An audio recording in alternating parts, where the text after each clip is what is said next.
In 500 AD, a Neanderthal man is playing around with his son Grendel when they're suddenly approached by King Hrothgar of Danelands and his soldiers. These warriors see the Neanderthal as a troll and have come to kill him, so the man hides Grendel on the edge of a cliff before confronting the soldiers. Unfortunately, he's easily overpowered by torches and arrows, and he falls off the cliff to his death. Then Hrothgar sees little Grendel hiding, but decides to spare him and goes away with his men. Afterward, Grendel goes to the beach and pulls at his father's body, but of course he doesn't move. Accepting the sad truth, Grendel takes a sword and cuts his dad's head off to take it home. Many years later, Grendel has grown into a burly man just like his father. Grendel still has the head around, and he misses the real sight of his father so much that he goes to the top of a mountain and hits his head as a ritual to swear revenge. Then he starts searching the area until he finds the small village where Hrothgar and his men live. Later in the evening, Grendel sneaks around and surprises a soldier from behind, quickly knocking him out before heading into the Great Hall. The next morning, Hrothgar enters the hall to discover all his warriors have been murdered and decapitated. Meanwhile in Jutland, Beowulf appears in the sea and rushes to the shore where he meets a fisherman who helps him get an eel off his leg. The fisherman shares his dinner with Beowulf, who turns out to be a famous hero. Beowulf pretends he doesn't care much for fighting, but he remembers a recent battle he had during which he killed multiple people with quick and precise strikes. Eventually Beowulf manages to return home and hears a story about the Danes having trouble with a troll, so he volunteers to go and help. The king of Jutland grants him permission to take a few men, and the next morning they sail to Danelands.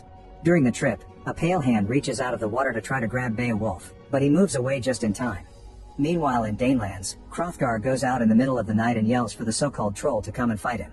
While Hrothgar is distracted, Grendel approaches a guard and kills him before running away. Hrothgar sees him and tries to follow him, only to lose him in the darkness. The next morning, Hrothgar is too depressed over his losses because he's realized the troll is slowly killing his men to make him suffer. His wife tries to scold him to make him react and be the king his people need to no avail. Moments later, the village prepares a funeral for the fallen soldier and gets the attention of Brendan, a Christian priest. He swears he can scare the evil that haunts this village away, but Hrothgar doesn't take him seriously. A few days later, Beowulf and his men arrive in Danelands, and when they're shown around, they notice that the village is falling apart. They also see Selma the witch nearby, but they're warned to stay away from her. Hrothgar comes out running when he hears Beowulf is here, revealing that the famous hero was born in Danelands and left when he was 8. To celebrate this reunion, Hrothgar throws a special banquet. He is too depressed to offer a proper speech, so the queen guides the toast instead. Then Beowulf promises to kill the troll before he and Hrothgar have a talk in private. Beowulf asks if there's anything he should know, but Hrothgar swears there isn't. That night, Beowulf and his men stay up to wait for the enemy. Outside, Grendel comes closer to the village and finds Brendan praying, but after sniffing him he decides to not attack him. Next Grendel approaches the Great Hall and smells the door too, causing it to creak. The warriors hear this and get ready to fight, but when they open the door, they discover Grendel is left without doing anything. The next morning, they interrogate Brendan, who thinks he survived thanks to the protection of his god. Afterward Beowulf's group goes to explore the hills to look for the troll, and on their way up, they almost get hit by a trap made of wood and deer antlers. This makes them wonder if it's actually a troll because a trap proves intelligence. After lots of walking, they find a snowy area, which they can't cross without proper provisions and equipment, so they go back to the village. Meanwhile Grendel is having fun playing with the skulls of the people he's killed. Back in the village, the locals are so scared of the troll that they allow Brendan to baptize them to make them Christian, believing they could survive like he did if they're blessed. Hrothgar still prefers their traditional paganism, but he doesn't mind his people making a change if it means it'll improve morale and give them hope. Moments later, Beowulf goes to see Selma, who shares a prediction. The death of the troll will cost a lot to both Danelands and Jutland. She thinks they deserve it because of what the Danes did to the troll, but she doesn't share the whole story. Afterward Beowulf goes to Hrothgar and asks a few questions to learn that the troll hasn't killed children, women, or old men, meaning it fights with a clean heart. Beowulf can't understand how this all started and it worries him, which causes Hrothgar to lose his mind and yell at Beowulf for believing a crazy witch. In the middle of the night, the warriors hear noises and rush outside to fight, but once again they don't see anything. After they go back inside, Grendel comes out of his hiding spot and runs away. The next day, Beowulf sees Hrothgar training with the sword and quickly giving up. He cuts in and challenges Hrothgar's opponent, defeating him in just a few quick moves as he teaches him that fear always has its place. Next, Beowulf asks Selma to read his future, but her ritual gets interrupted when they hear some weird noises. Beowulf rushes outside and sees Grendel running away, so he immediately gets on a horse and chases him to the mountains. Grendel climbs an area Beowulf can't reach and talks in his own language, but luckily Selma translates for him. It turns out Grendel won't attack Beowulf because he isn't Dane, and when Beowulf yells at him with insults to explain he was born here, Grendel just throws a few rocks at him and leaves. A confused Beowulf turns to Selma, who explains Grendel won't fight him because Beowulf did nothing wrong to him. On their way back, Beowulf demands to know why the troll was outside Selma's hut, so she explains that she actually likes Grendel because since he's around, men from the village don't come to take advantage of her anymore. Beowulf is shocked to hear the troll has a name, adding to the clues that don't add up. Afterward, Beowulf goes to see Hrothgar, explaining he thinks Grendel is waiting for him and his men to leave before attacking again. Hrothgar thinks the same thing and reveals he's been sick, so his fear finally makes him accept baptism from Brendan. Sometime later, Beowulf notices the local kids throwing rocks at a villager, accusing him of having brought the troll to them. Beowulf sends the children away and the man thanks him by offering to take him to the troll's cave. He didn't say anything before because he had been scared, but now he's baptized he feels safe. Beowulf and his men take their boat to the beach and climb over a hill, where they find Grendel's cave on a cliff. One of the soldiers tries to climb down but almost falls, so they decide they'll have to come back later with some rope for safety. Before leaving, one of the soldiers pees into the cave, which isn't approved by the villager. During the trip back, Beowulf is shocked to see a kid hiding in another cave.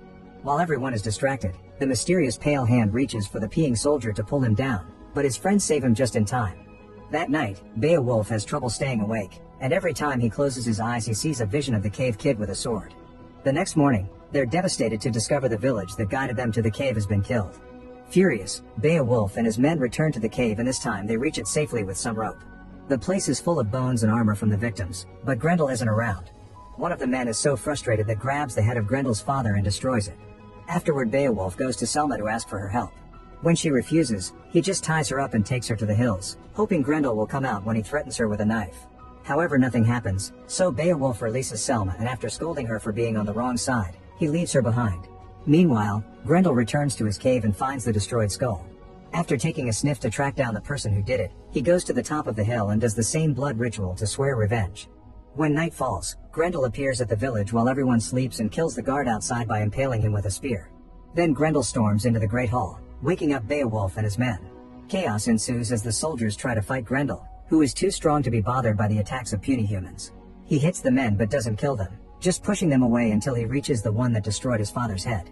After whispering the word Papa, Grendel finally kills him to have his revenge. A furious Beowulf jumps on Grendel's back to try to punch him, but Grendel just throws him on a table before he starts climbing some chains to reach the upper floor. Beowulf jumps on him again to make him fall and tie something up, but Grendel punches him away and jumps out of the window, only to get caught in the trap Beowulf just set up. Now Grendel is hanging by his right arm, however he doesn't hesitate to grab a spear and take care of the issue. As soon as he frees himself, Grendel runs away, leaving his arm behind. He bleeds all the way to the beach and enters the water, where he dies and is taken away by the pale hand. The next morning, Beowulf points out Grendel didn't do anything to his own until they touched his stuff, so he wants the truth from Hrothgar. The king admits he killed Grendel's father for stealing a fish and spared the son out of pity. Afterward, Beowulf and his men follow the trail of blood and discover it ends at the sea, so they accept Grendel is dead. That night, the village throws a party to celebrate Grendel's gone, and his arm is kept as a trophy. Beowulf leaves the party to visit Selma and realizes the witch is mourning for Grendel. Selma explains that one night, Grendel found her hut and used the chance to take advantage of her. Since that day, he never touched her again, but started protecting her against villagers. Beowulf decides to try to kiss Selma, but she slaps him as punishment for tying her up and using her as bait. Next she jumps on him and they spend the night getting frisky together. Meanwhile, the creature with the pale hand comes out of the sea, revealing to be a sea hag. She comes to the village and quickly kills Brendan before entering the Great Hall to find Grendel's arm hanging on a column, causing her to cry out because Grendel was her son. At that moment the soldiers come after her, but the sea hag easily pushes them away and even kills a few men before leaving with the arm. All this is seen by the mysterious kid from the cave, who rushes to tell Selma about it. Selma seems to know the child and takes him away before Beowulf can see him. The next morning, Hrothgar finds the massacre in the Great Hall and immediately yells for action. Beowulf and his men ride to the beach and find a man's head on a spear, causing them to swear revenge. They search the area and enter a cave that appears small at first, however Grendel notices it continues underwater. He takes off his armor and swims until he comes out on the other side of the cave, where he finds Grendel's dead body and a big pile of treasure. The sea hag immediately finds him and attacks him, quickly disarming him before throwing him on the floor to try to kill him. Beowulf tries hitting her with a rock until he pushes the hag off him. Then he grabs a sword from the pile of treasure to kill her with a quick strike. Suddenly he sees a shadow, but it's just the boy with the sword from his dream, and by watching him Beowulf finally realizes this kid is Grendel and Selma's child. Afterward Beowulf returns to the village, which is going through yet another funeral. It's time for him to leave, but first he visits Selma, pointing out he isn't like the others in hopes they could be together. Selma doesn't agree because he killed Grendel and created an orphan, so he isn't any different from Hrothgar. This causes Beowulf to put up a grave marker for Grendel to honor him, which the kid sees from afar. Later, while Beowulf sails back to his country with his men, he notices Selma and the child saying goodbye with a look.